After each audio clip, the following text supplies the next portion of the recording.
గౌరవనీయులు మన ప్రియతమ ముఖ్యమంత్రి వర్యులు చంద్రబాబు నాయుడు గారు ద గ్రేట్ విజనరీ అని మనందరికీ తెలుసు. ఈరోజు కాదు, రేపటి కోసం ఆలోచించే వ్యక్తి, విజనరీ లీడర్. మరి మన అమరావతికి రాబోయే రోజుల్లో ప్రభుత్వ సిటీతో పాటు justice city, finance city, health city, sports city, electronic city, media city, tourism city, what not, ఒకటంటే ప్రపంచానికి తలమానికంగా అమరావతి రూపాంతరం చెందేందుకు సర్వం సిద్ధంగా ఉంది. మరి కొద్ది క్షణాల్లో ఈ వేదిక మీద మనం ఒక హిస్టరీని క్రియేట్ చేయబోతున్నాం. ఇవాళ శ్రీకారం చుడుతున్నాం మన అమరావతికి. కేంద్ర రాష్ట్ర ప్రభుత్వాలతో పాటు మరి ఇది కూటమి చేసినటువంటి అద్భుత విజయం అని కూడా మనం ఈ సందర్భంగా గుర్తు చేసుకోవాల్సిన అవసరం చాలా ఉంది.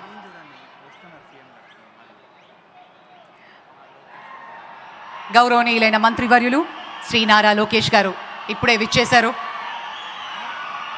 వారిని సిబ్బంది రిసీవ్ చేసుకుని ప్రాంగణంలోకి తీసుకొస్తూ ఉన్న విజువల్స్ని మనం చూస్తున్నాము. అలాగే అమరావతి రాజధాని బయట పరిశ్రమలకు, యువతకు ఉపాధి, అలాగే అమరావతి ద్వారా ఎన్నో cities, metro cities, international cities గ్లోబల్గా ఒక తలమానికంగా నిలబడబోతోంది. నాడు హైదరాబాద్ స్వప్నాన్ని సాకారం చేసిన మన ప్రియతమ ముఖ్యమంత్రి నారా చంద్రబాబు నాయుడు గారు ఇప్పుడు ఆంధ్రుల కోసం అమరావతి డ్రీమ్ని ఒక రియాలిటీ చేయబోతున్నారు. ఆ కలల్ని ఎంతో పెద్దగా కనండి, ఆ కలల్ని సాకారం చేసుకోవడానికి కృషి చేయండి అంటూ చాటినటువంటి మహనీయులు అబ్దుల్ కలాం గారి స్ఫూర్తితో మన చంద్రబాబు నాయుడు గారు ప్రతి క్షణం కూడా మన గురించే ఆలోచించి, యువత కోసం ఆలోచిస్తూ, మన ఫ్యూచర్ కోసం ఈ ప్రణాళికను సిద్ధం చేశారు. 2020 చేసినప్పుడు అందరూ అనుకున్నారు ఇది సాధ్యమా అని. 2047 విజన్ ఇచ్చినప్పుడు ఇది నిజంగా సాకారం అవుతుంది అని ప్రతి ఒక్కళ్ళు నమ్ముతున్నాం ఈరోజు మరి అదేవిధంగా ఈ బృహత్తర యజ్ఞానికి వెన్నుదన్నుగా నిలబడిన రైతన్నలందరికీ పేరు పేరున పాదాభివందనం చేసుకుంటున్నాం ఈ సందర్భంగా. అలాగే మరి ప్రపంచమంతా చూస్తున్నటువంటి నేత మన నరేంద్ర మోదీ గారు గ్లోబలీ మోస్ట్ పాపులర్ ప్రైమ్ మినిస్టర్గా పేరు తెచ్చుకుంటున్నారు మన ప్రధాని గారు. ఆయన కూడా ఒక గొప్ప విజనరీగా రాబోయే రోజుల్లో ప్రతి రాష్ట్రం ముందుకు వెళ్ళాలి. అలాగే ఆంధ్రుల కోసం ప్రత్యేకించి ఆయన అభిమానంతో అమరావతి కోసం కేంద్ర ప్రభుత్వం ద్వారా కొన్ని వేల కోట్లని ఇచ్చి మరి ఈరోజు ఈ శంకుస్థాపన మరియు ప్రారంభోత్సవం అలాగే జాతికి అంకితం చేస్తున్నట్టు శుభతరుణం. మరికొద్ది క్షణాల్లో ఈ ప్రాంగణానికి పెద్దలందరూ రాబోతున్నారు. ఇక అమరావతి గురించి చెప్పుకోవాలి అంటే ఎంతో చరిత్ర. మనకి రాబోయే రోజుల్లో అమరావతి కళ ఎలా ఉండబోతోంది, దాన్ని రియాలిటీలోకి తీసుకురావడానికి సింగపూర్ సహాయంతో ఒక మాస్టర్ ప్లాన్ని రూపొందించడం జరిగింది. ప్రపంచ ప్రమాణాలతో వాటికి తగ్గినట్టుగా ఒక రాజధాని నిర్మాణాన్ని చేసుకోబోతున్నాం. ప్రధానంగా 9 థీమ్ సిటీలు, knowledge city, justice city, finance, health, media సిటీలతో పాటు ఈజ్ ఆఫ్ లివింగ్ పద్ధతిలో అత్యవసర సేవల కోసం 5 నిమిషాల్లో మనకి ఎమర్జెన్సీ విధంగా హెల్త్ కేర్ అందేలాగా, పనివేళల మార్గాలు కూడా 15 నిమిషాల దూరంలో ఉండేలాగా, హరిత పార్కులు, అలాగే సౌరశక్తితో నడిచే నగరాన్ని మనం ఆవిష్కృతం చేసుకోబోతున్నాం. అందమైన రోడ్లు, చక్కటి పార్కులు, నదీ తీరం అభివృద్ధి, ఒకవైపు బ్లూ కారిడార్, ఒకవైపు గ్రీన్ కారిడార్, వీటిని సమనిష్పత్తిలో ఏర్పాటు చేసి ఒక మాస్టర్ ప్లాన్ని రూపొందించారు. భూముల సమీకరణలో వినూత్నమైనటువంటి ప్రయోగాన్ని ఒక మోడల్ సిటీగా ప్రపంచమంతా మనల్ని చూసే విధంగా అమరావతిని ఆవిష్కృతం చేసుకోబోతున్నాం. చాలా చాలా ఆనందంగా ఉంది.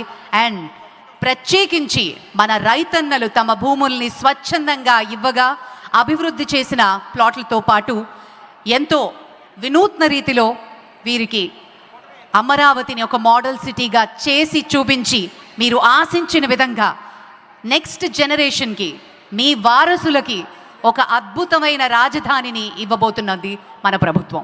దానికి ఒక్కసారి మనమంతా మనస్ఫూర్తిగా అభినందనలతో పాటు మన ప్రధాని గారు వచ్చినప్పుడు మీకు ఇచ్చినటువంటి నేషనల్ ఫ్లాగ్స్ తోటి వందే మాతర నినాదంతో ఆయనకి సాదరంగా స్వాగతం పలుకుదాం.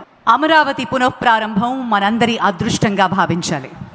అంతేకాకుండా ఎప్పుడో మనం అనుకున్నది ఇప్పుడు సాధిస్తున్నాం అనడానికి ఒక సాక్షిభూతంగా ఈరోజు ఈ వేదిక నిలబడబోతోంది.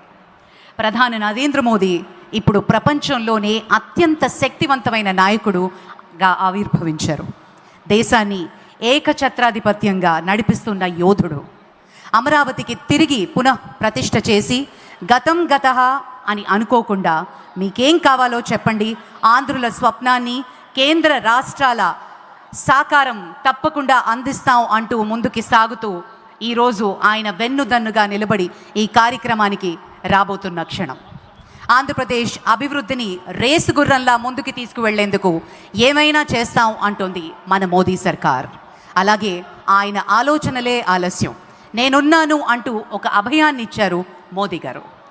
ఇక చెప్పాలి అంటే దానికి వెన్నుదన్నుగా నిలబడినటువంటి యోధులు, మరి ఈ మహాయాజ్ఞలో మరో యోధుడు, మరో సైనికుడులాగా నిలబడిన జనసేనాని పవన్ కళ్యాణ్ గారు. నాడు సంక్షోభంలో అమరావతి రైతులకు అండగా నిలిచారు. కూటమి కట్టడిలో మొత్తం మీద చాలా కీలక పాత్ర వహించారు. ఇప్పుడు ఆంధ్రప్రదేశ్ ఔన్నత్యాన్ని ముందుకి తీసుకువెళ్ళడానికి సాక్షిభూతంగా నిలబడ్డారు పవర్ స్టార్ పవన్ కళ్యాణ్ గారు. అలాగే గౌరవనీయులు మంత్రి నారా లోకేష్ గారు అమరావతి బ్రాండ్ని ప్రపంచవ్యాప్తంగా క్రియేట్ చేస్తూ దేశానికే అమరావతిని అభివృద్ధి చేసేందుకు కంకణబద్ధులై ప్రియతమ మంత్రి శ్రీ నారా లోకేష్ గారు ముందుకి తీసుకువెళుతూ ఉన్నారు. మరికొద్ది క్షణాల్లో ఈ ప్రాంగణంలోకి వేదిక మీదకి రాబోతున్నారు. మరి అలాగే ఇంతటి బృహత్తర బాధ్యతను నెత్తిన వేసుకుని రాజధాని రూపకల్పనలో ముందుగా సాగుతున్నటువంటి గౌరవనీయులు మంత్రివర్యులు శ్రీ నారాయణ గారు విద్యారంగానికి దిశానిర్దేశం చేశారు. అలాగే ఇప్పుడు ఆంధ్రప్రదేశ్ ప్రజలకు రాజధానిని సుసాధ్యం చేసేలాగా ముందుకి సాగుతూ ఉన్నారు. ఈరోజు మరి పెద్దలంతా కలిసి ఈ బృహత్తర కార్యక్రమానికి మరికొద్ది క్షణాల్లో వచ్చి శంకుస్థాపన మహోత్సవం, ప్రారంభోత్సవం, అలాగే జాతికి అంకితం చేసే కార్యక్రమంలో పాల్గొనబోతున్నారు. గతంలో ఉన్న పరిస్థితికి భిన్నంగా ఆంధ్రప్రదేశ్ ఇప్పుడు శరవేగంగా అభివృద్ధి చెందుతోంది. ప్రజాపాలన అంటే ఇలా ఉండాలి అంటూ గత ఏడాదిగా చంద్రబాబు నాయుడు గారు రుజువు చేసి చూపిస్తూ ఉన్నారు.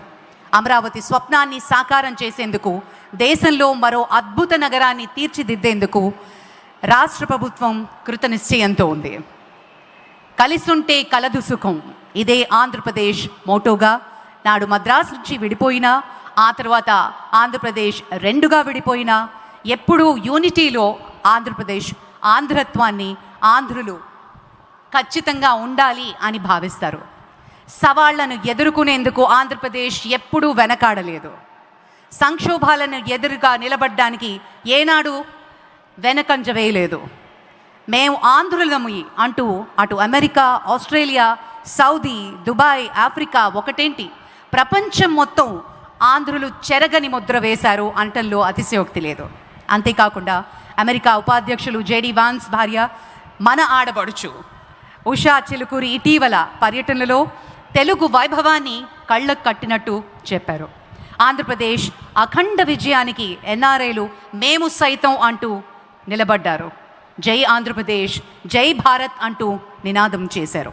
అమరావతిలో మేము సైతం అంటూ ముందుకి సాగుతూ ఉన్నటువంటి ఆంధ్రులు, తెలుగువారు ప్రపంచవ్యాప్తంగా ఈ కార్యక్రమాన్ని ప్రత్యక్ష ప్రసారంలో చూస్తున్న వారందరికీ పేరు పేరున తెలుగు వారికి నిజంగా గర్వించదగ్గ రోజు.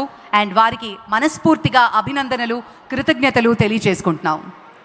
పెట్టుబడులతో రావడమే కాదు, ప్రపంచానికి మన యువత ఎలా కావాలో అలా తీర్చిదిద్దుకుంటూ తెలుగువారి కీర్తి, అలాగే చంద్రబాబు గారి విజన్కి తోడుగా ఉంటూ ఎంతోమంది తెలుగువారు ప్రపంచవ్యాప్తంగా ఇక్కడ అమరావతిని కీర్తిస్తున్నారు.